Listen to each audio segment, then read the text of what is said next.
This video is brought to you by volunteeraudio.com, your #1 source for all things Harley Davidson audio. From individual radios, speakers, and amps to complete plug-and-play amp and speaker systems, we've got you covered.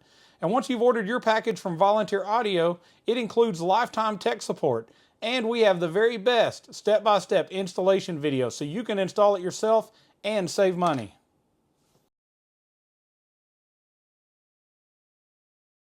All right, so we're going to show you step-by-step first how to remove your front fairing.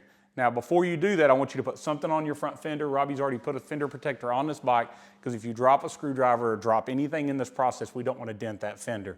Now, Robbie's got a T25 Torx screwdriver, and he's going to start on our inside fairing, removing 2 lower screws, 1 on each side, and then 2 a little higher up in the middle of the fairing.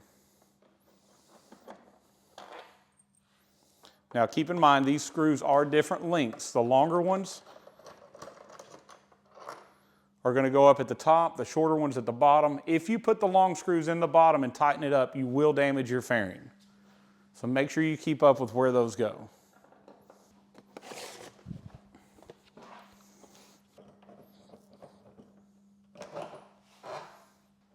As you get to your upper fairing, you're going to remove both of your outside bolts first.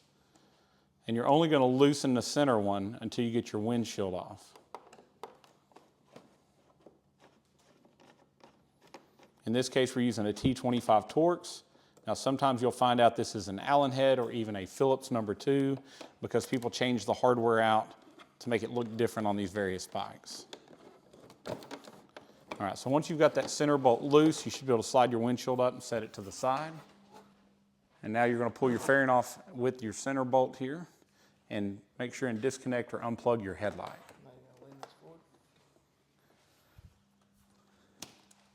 All right, in this case, we had an FM antenna on the inside of the fairing.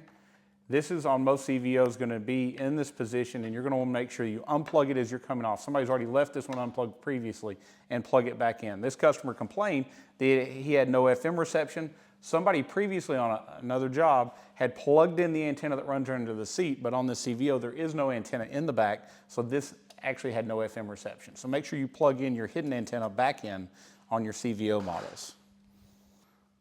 All right, so now we're going to go back with our T25 Torx. We're going to remove the screws on each side of this upper vent.